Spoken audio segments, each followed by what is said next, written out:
Lalu kemudian Rasulullah berkata, adakah makanan di rumah kalian? Lalu istri beliau berkata,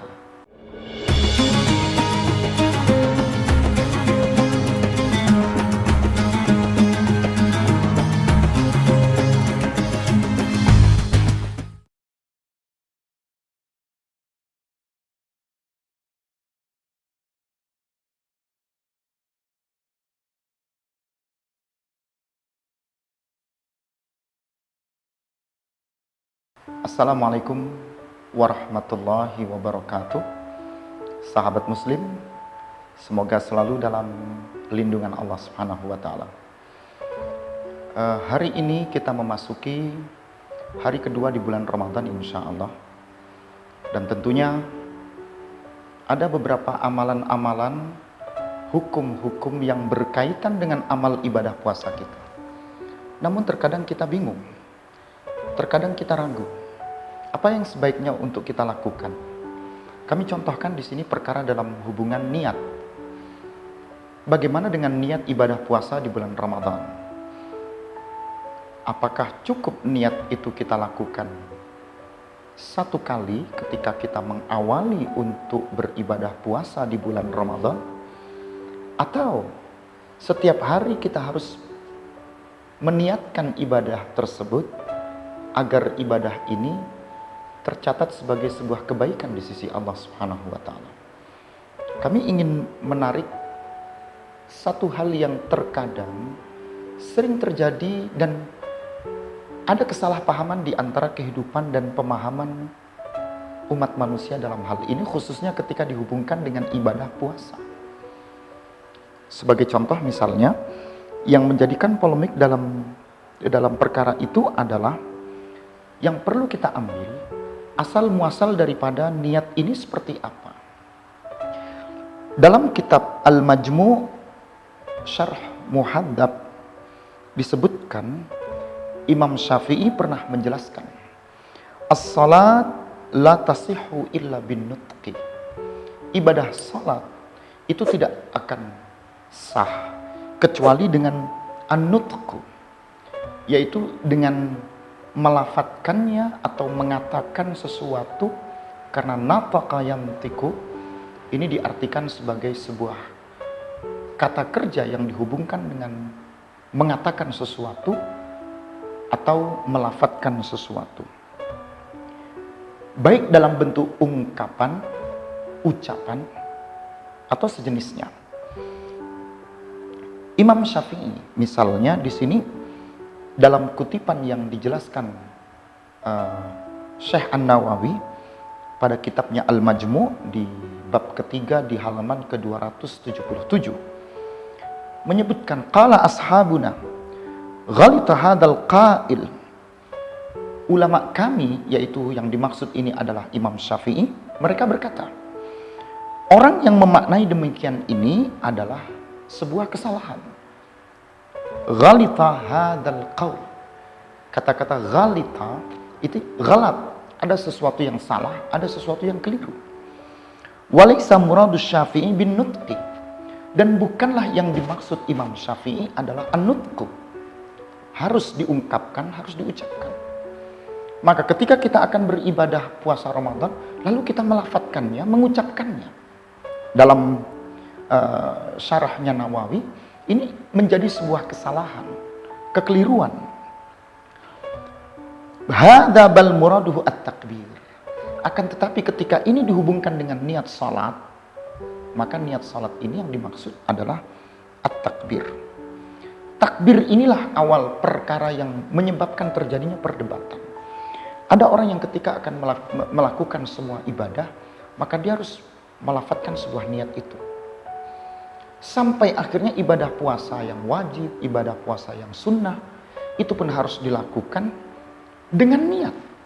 Sehingga seolah-olah pemahaman yang menjadi keliru, orang kalau ingin ibadah lalu tidak melafatkan niat menjadi salah.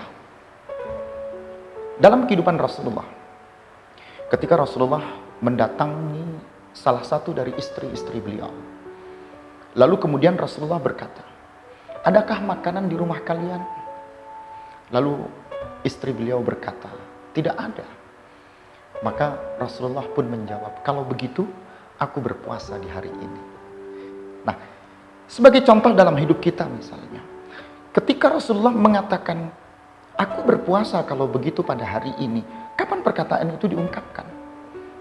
Karena di waktu dari pagi hari setelah Rasulullah bangun tidur, lalu beraktivitas, lalu kemudian Rasulullah bertanya kepada istri atau menghampiri keluarga beliau, lalu bertanya tentang adakah makan di hari ini. Mungkin waktu itu sudah berlalu.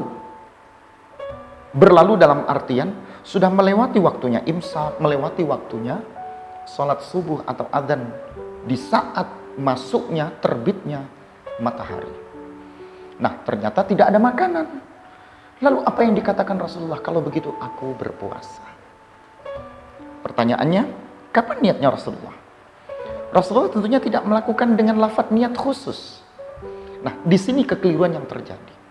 Apa yang disampaikan dalam kitab yang tadi di awal kita sebut dalam kitab Al-Majmu', ya, baik dalam kitab yang disampaikan Imam Syafi'i maupun Imam Nawawi. Lafaz niat yang dimaksud di sini bukanlah niat dalam bentuk an-nutqu, dalam bentuk ungkapan dan ucapan. Tapi ketika ini dihubungkan dengan ibadah salat, maka niat diukur dengan takbir.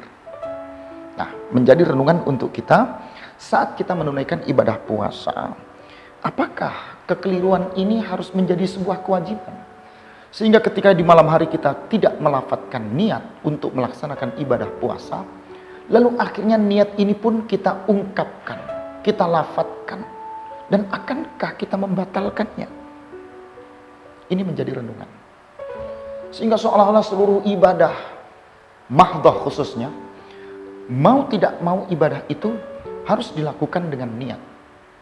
Nah, sahabat muslim, mari kita telusuri apa sebenarnya makna yang terpenting, makna yang harusnya ada dalam niat ketika kita akan melaksanakan ibadah tersebut. An-niyatu fi jami'il ibadat mu'tabarah bil qalbi. Jadi sebuah perkara yang dihubungkan dengan niat dalam seluruh aktivitas, rutinitas kehidupan ibadah kita, itu adalah pekerjaan yang dihubungkan dengan qalb, dengan hati. Wala yakfi fiha nutqun bil lisan. Enggak cukup ketika niat itu diukur dengan ungkapan, dengan ucapan lisan. Ma ghaflatil qalbi wala yustarat. Sementara hatinya ini enggak sadar, hatinya ini tidak memahami kalau dia sedang melakukan sesuatu ibadah yang semisalnya ibadah ini adalah ibadah puasa. Ini terdapat dalam kitab Raudhatut Talibin, ya, yang dikarang oleh Syekh Imam Nawawi. Termasuk dalam buku yang sama juga disebutkan, la yasihu as-saum illa bin niyah wa mahalluha al-qalb. Ibadah puasa ini tidak akan menjadi benar kecuali ibadah tersebut diniatkan dan tempat niatnya itu adalah qalb, hati.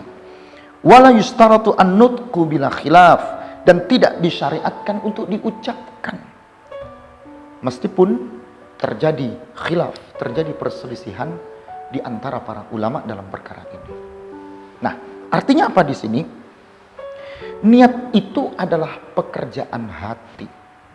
Bukan semata-mata niat ini adalah pekerjaan lisan kita. Banyak sahabat muslim kita, banyak kaum muslimin di antara kita, ketika dia akan berpuasa, ibadah puasa di bulan Ramadan, keesokan harinya, maka mau tidak mau dia harus melafadzkan niat. Hati-hati, esensi, makna yang sebenarnya, ukuran yang menjadikan kemuliaan ketika kita benar-benar ibadah. Kalau ini dalam ibadah puasa di bulan Ramadan, maka ini adalah amaliyatul qalbi.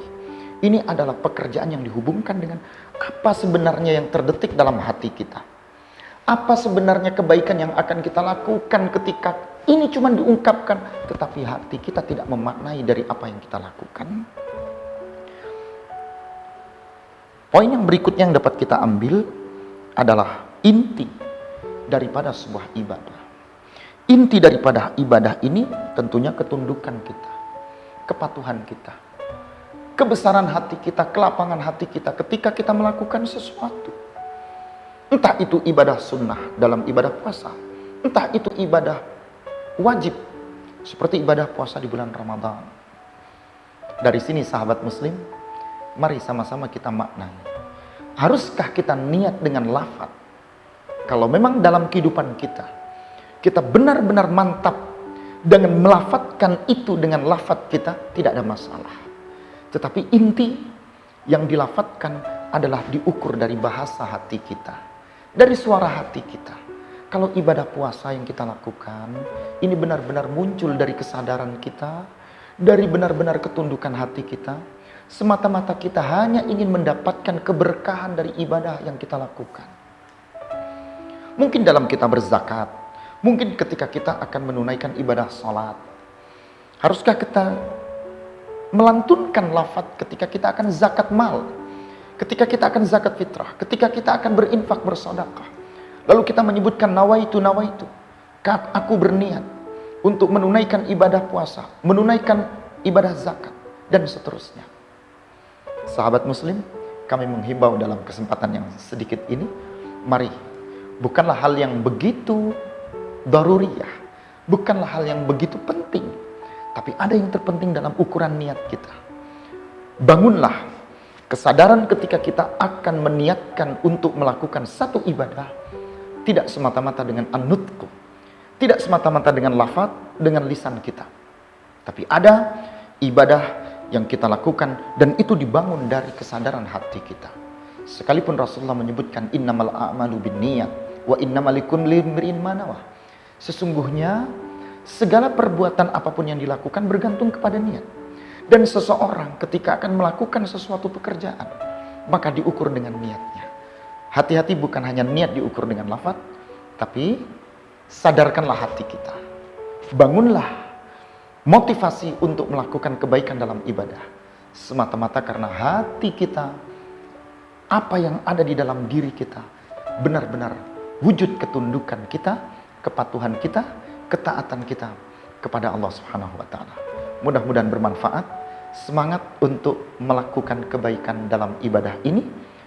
Istiqomahlah meneguhkan kebaikan di tengah-tengah wabah yang saat ini selalu ada dan menjadikan kita semakin tetap teguh tunduk kepada Allah. Mudah-mudahan bermanfaat. Assalamualaikum warahmatullahi wabarakatuh.